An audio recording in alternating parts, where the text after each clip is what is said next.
दर्शकों, मैं हूं आर के शर्मा और आप देख रहे हैं जी न्यूज उत्तर प्रदेश 1। आज के मुख्य समाचार। 1 जनवरी 2026 से आपकी जेब और बैंकिंग से जुड़े कई महत्वपूर्ण नियम बदलने जा रहे हैं। यूपीआई के जरिए पेमेंट करने की लिमिट में बदलाव लागू हो सकता है, जिससे बड़े ट्रांजैक्शन प्रभावित होंगे। इसके अलावा क्रेडिट कार्ड के रिवॉर्ड पॉइंट्स को रिडीम करने के नियम सख्त हो सकते हैं। सिम कार्ड खरीदने के लिए केवाईसी प्रक्रिया और भी कड़ी कर दी जाएगी ताकि धोखाधड़ी रोकी जा सके। वहीं फास्टैग की केवाईसी पूरी न होने पर टोल प्लाजा पर 2 गुना टोल देना पड़ सकता है। एलपीजी की कीमतें भी महीने की पहली तारीख को अपडेट होंगी। वहीं अगला बड़ा बदलाव जो 1 जनवरी 2026 से लागू होने जा रहा है, पीएम किसान सम्मान निधि की अगली किस्तों का लाभ उठाने के लिए ई-केवाईसी अनिवार्य कर दी गई है। इसके साथ ही राशन कार्ड धारकों को मुफ्त अनाज की सुविधा जारी रखने के लिए अपने आधार को राशन कार्ड से लिंक और अपडेट कराना जरूरी है। इसी के साथ नए साल 2026 से बैंक लॉकर एग्रीमेंट के रिन्यूअल में सख्ती बरती जाएगी। बैंकों को ग्राहकों से नए एग्रीमेंट पर साइन कराने होंगे। अगर आपने अभी तक बैंक में अपना केवाईसी अपडेट नहीं कराया है तो 1 जनवरी से आपका खाता फ्रीज हो सकता है। साथ ही अगला बड़ा बदलाव जो मध्य प्रदेश की महिलाओं के लिए 1 जनवरी 2026 से लागू हो रहा है। प्रदेश की बहुचर्चित लाडली बहना योजना को अब नए स्वरूप और नए नाम के साथ जाना जाएगा। सरकार ने इसका नाम बदलकर देवी सुभद्रा योजना करने का फैसला किया है। यद्यपि योजना के तहत मिलने वाली 1250 रुपए की राशि और पात्रता शर्तों में फिलहाल कोई बदलाव नहीं किया गया है, लेकिन सरकारी दस्तावेजों और पोर्टल पर अब यह योजना नए नाम से ही संचालित होगी। साथ ही 1 जनवरी 2026 से अगला नया नियम मध्य प्रदेश के सरकारी कर्मचारियों के अवकाश को लेकर आ रहा है। अब प्रदेश में भी केंद्र सरकार के समान चाइल्ड केयर लीव के नियम लागू होंगे। इसके तहत महिला कर्मचारियों के साथ साथ अब एकल पुरुष अभिभावकों को भी बच्चों की देखभाल के लिए छुट्टी मिल सकेगी। एक महत्वपूर्ण बदलाव यह है कि अब 18 वर्ष की बजाय 22 वर्ष तक के बच्चों की देखभाल के लिए यह अवकाश लिया जा सकेगा। वहीं भारतीय रेलवे 1 जनवरी 2026 से अपने किराया ढांचे में संशोधन करने जा रही है। नए नियमों के तहत त्योहारों और छुट्टियों के सीजन में चलने वाली स्पेशल ट्रेनों में डायनामिक प्राइसिंग लागू की जा सकती है, जिसका मतलब है कि मांग बढ़ने पर टिकट के दाम बढ़ जाएंगे। इसके अलावा बड़े स्टेशनों के पुनर्विकास के नाम पर टिकटों में स्टेशन डेवलपमेंट फीस जोड़ी जा सकती है। यह बदलाव स्लीपर और एसी क्लास दोनों पर लागू होगा, जिससे रेल यात्रा पहले की तुलना में महंगी होने की संभावना है। अच्छा दोस्तों, संसदीय इतिहास में एक बड़ा बदलाव 2026 के बजट सत्र के दौरान देखने को मिल सकता है, जिसकी तैयारी 1 जनवरी 2026 से शुरू हो जाएगी। 1 फरवरी 2026 को रविवार है, जो आमतौर पर छुट्टी का दिन होता है, लेकिन मोदी सरकार इस दिन भी केंद्रीय बजट पेश कर सकती है। यदि ऐसा होता है तो यह पहली बार होगा जब रविवार को बजट पेश किया जाएगा। वहीं नए साल से अगला बड़ा बदलाव, आयकर विभाग ने पैन कार्ड को आधार से लिंक करने के नियमों को 1 जनवरी 2026 से और सख्त कर दिया है। यदि किसी करदाता ने 31 दिसंबर तक लिंकिंग नहीं किया है तो उनका पैन कार्ड इनोइम्परेटिव निष्क्रिय घोषित कर दिया जाएगा। निष्क्रिय पैन के साथ आप न तो ITR दाखिल कर पाएंगे और न ही बैंकों में 50,000 रुपए से अधिक का लेन देन कर सकेंगे।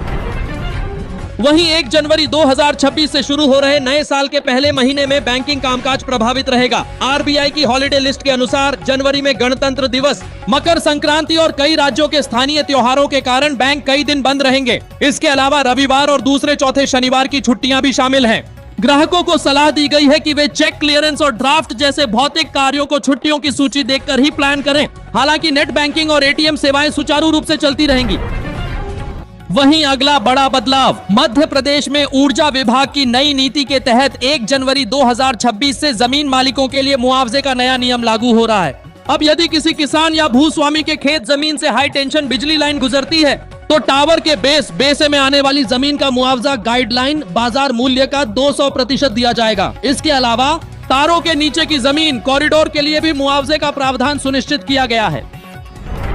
वहीं नए साल 2026 पर बड़ा बदलाव, भोपाल में 1 जनवरी 2026 को यदि आप घर पर पार्टी कर रहे हैं और शराब परोसना चाहते हैं तो आप मात्र 500 रुपए में 1 दिन का होम बार लाइसेंस FL5 प्राप्त कर सकते हैं। यह नियम उन लोगों के लिए है जो घरों में निजी पार्टियां आयोजित करते हैं। बिना लाइसेंस के जेल व भारी जुर्माने का प्रावधान है। वहीं भारत सरकार 1 जनवरी 2026 से सांख्यिकी मंत्रालय द्वारा उपभोक्ता मूल्य सूचकांक और GDP को मापने का आधार वर्ष बदला जाएगा। इस नए नियम का पूरा प्रभाव फरवरी 2026 से देखने को मिलेगा, जब नए आधार वर्ष पर आधारित आंकड़े जारी होंगे। वर्तमान आधार वर्ष 2011-12 काफी पुराना हो चुका है। वहीं राष्ट्रीय शिक्षा नीति NEP के तहत उच्च शिक्षा में एक क्रांतिकारी बदलाव 1 जनवरी 2026 के बाद शुरू होने वाले शैक्षणिक सत्रों में लागू होगा। नए नियमों के मुताबिक जिन छात्रों ने 4 साल का ग्रेजुएशन ऑनर्स रिसर्च पूरा किया है, उनके लिए पोस्ट ग्रेजुएशन PG मास्टर्स की डिग्री अब सिर्फ 1 साल की होगी। वहीं 3 साल का सामान्य ग्रेजुएशन करने वालों के लिए 2 साल का PG कोर्स यथावत रहेगा। वहीं 1 जनवरी 2026 से पश्चिम मध्य रेलवे जोन के यात्रियों के लिए ट्रेनों की समय सारिणी बदल गई है। जबलपुर, भोपाल और कोटा रेल मंडल से चलने वाली या गुजरने वाली कई महत्वपूर्ण ट्रेनों के समय में 5 मिनट से लेकर 15 मिनट तक का बदलाव किया गया है। रेलवे ने यह बदलाव ट्रेनों की समय पालन को सुधारने और ट्रैक मेंटेनेंस के लिए समय निकालने के उद्देश्य से किया है। वहीं 1 जनवरी 2026 से मध्य प्रदेश के सरकारी स्कूलों में शिक्षा व्यवस्था सुधारने के लिए ई-अटेंडेंस सिस्टम की तैयारी और ट्रायल शुरू हो जाएगा। हालांकि इसे पूरी तरह से अनिवार्य रूप से लागू करने की तिथि 1 जुलाई 2026 तय की गई है। नए नियम के तहत शिक्षकों को स्कूल पहुंचकर मोबाइल ऐप के जरिए अपनी GPS आधारित सेल्फी लेकर हाजिरी लगानी होगी। वहीं अगला बड़ा बदलाव, शाजापुर में मुस्लिम समाज ने सामाजिक सुधार की दिशा में एक सख्त कदम उठाया है, जो 1 जनवरी 2026 से प्रभावी माना जाएगा। अंजुमन कमेटी और समाज के वरिष्ठ लोगों ने तय किया है कि निकाह और शादी समारोहों में डीजे, बैंड बाजा, ढोल और आतिशबाजी पर पूर्ण प्रतिबंध रहेगा।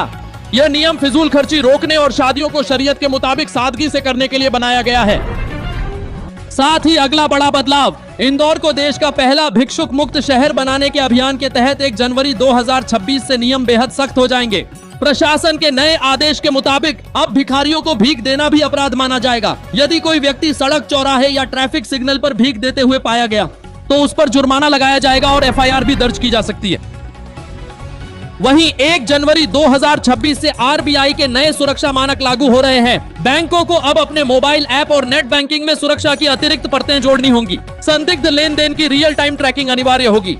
ग्राहकों के लिए एक बार में बड़ी राशि ट्रांसफर करने पर अतिरिक्त वेरिफिकेशन जैसे फेस ID या वॉइस रिकॉग्निशन देना जरूरी हो सकता है। वहीं रसोई गैस की खपत कम करने और ऊर्जा दक्षता बढ़ाने के लिए 1 जनवरी 2026 से गैस चूल्हों के लिए स्टार रेटिंग का नियम लागू किया जा रहा है। अब बाजार में बिकने वाले हर गैस चूल्हे पर ब्यूरो ऑफ एनर्जी एफिशिएंसी का लेबल और स्टार रेटिंग होना जरूरी होगा। जिस चूल्हे की स्टार रेटिंग जितनी ज्यादा होगी, वह उतनी ही कम गैस की खपत करेगा। सड़क परिवहन और राजमार्ग मंत्रालय ने पुरानी गाड़ियों के बाजार को विनियमित करने के लिए नए नियम लागू किए हैं, जो 1 जनवरी 2026 से प्रभावी होंगे। अब पुरानी गाड़ियों की खरीद बिक्री केवल पंजीकृत और अधिकृत डीलर के माध्यम से ही की जा सकेगी। डीलरों को हर गाड़ी का ब्यौरा सरकारी पोर्टल पर अपडेट करना होगा। साथ ही गाड़ी बिकने पर RC ट्रांसफर की पूरी जिम्मेदारी अब डीलर की होगी। वहीं अगला नया नियम, 1 जनवरी 2026 से मध्य प्रदेश की ग्राम पंचायतों को सुदृढ़ बनाने के लिए पंचायत सचिवों की भर्ती नियमों में बदलाव लागू किया जा रहा है। सरकार ने स्पष्ट निर्देश दिए हैं कि पंचायतों में सचिवों के खाली पदों को भरना अब अनिवार्य होगा। नई व्यवस्था के तहत भर्ती प्रक्रिया का विकेंद्रीकरण किया जा सकता है, जिससे जिला स्तर पर तेजी से नियुक्तियां हो सकेंगी। वहीं बिजली बिल बकायेदारों के खिलाफ 1 जनवरी 2026 से वसूली अभियान में सख्ती बरती जाएगी। छतरपुर और आसपास के क्षेत्रों में बड़ा मलहरा डिवीजन जैसे इलाकों में हजारों उपभोक्ताओं पर करोड़ों का बिल बकाया है। विभाग ने नए नियम के तहत यह तय किया है कि नोटिस देने के बाद भी बिल न भरने वालों के कनेक्शन तुरंत काटे जाएंगे। इसके अलावा धारा 138 के तहत कानूनी कार्रवाई करते हुए बकायेदारों की संपत्ति, कुर्की और बैंक खाते सीज करने की प्रक्रिया भी शुरू की जाएगी। मेरे भाइयों, अगर आपको इस जानकारी से थोड़ा सा भी फायदा हुआ हो तो इस वीडियो को ज्यादा से ज्यादा लाइक, शेयर करें और कमेंट में अपने जिले का नाम जरूर लिखें।